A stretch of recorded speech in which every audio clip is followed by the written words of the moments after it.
Hello मलाई ल्याउन आउनु न म यता टर्निङमा छु रुक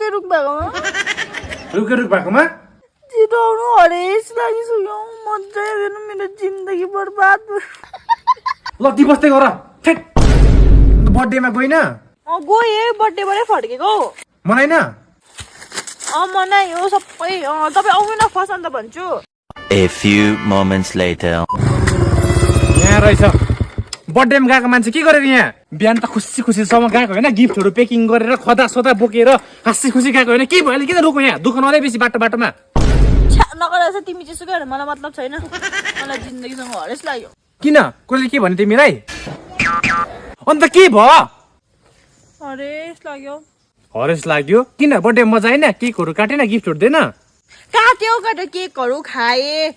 गिफ्टहरू पनि दिए अन्त ओ मलाई डर लाग्दैछ के भयो भन त कसले के भने तिमीलाई साथीको बर्थडेमा गएर के भयो भन न छ्या ओ मेरो साथीले नि होइन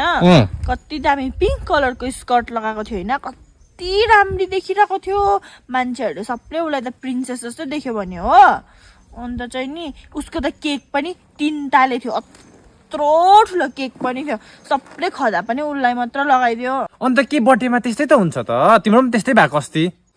उसले त कति दामीको जामा पो लगाएको थियो मैले त प्यान्ट लगाएको थिएँ उसको त गिफ्ट पनि 50 वटा भन्दा बेसी थियो मेरो त गिफ्ट पनि 10 वटा 15 वटा मात्र थियो मेरो त बर्थडे पनि छैन उसको मात्र यति दामी भयो अरे किन छैन वर्षमा सबको एकपल्ट बर्थडे आउँछ त हो तिम्रो अस्ति भर्खर 2 महिना अगाडि त मनाएको मलाई मेरो बर्थडे फेरि होस् जस्तो लाग्दैछ अनि के भन्नु खोजेको बेबी योपालि मेरो बर्थडे छिट्टो मनाउँ न ल अरे हिजो अस्ति भर्खर त मनाएको तिम्रो birthday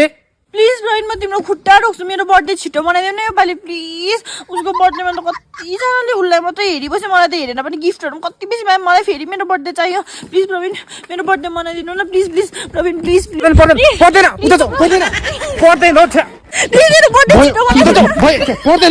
Happy birthday to you. Happy birthday. सानो न छ नि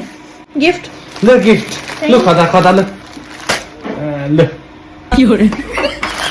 पनि त पाएँ तर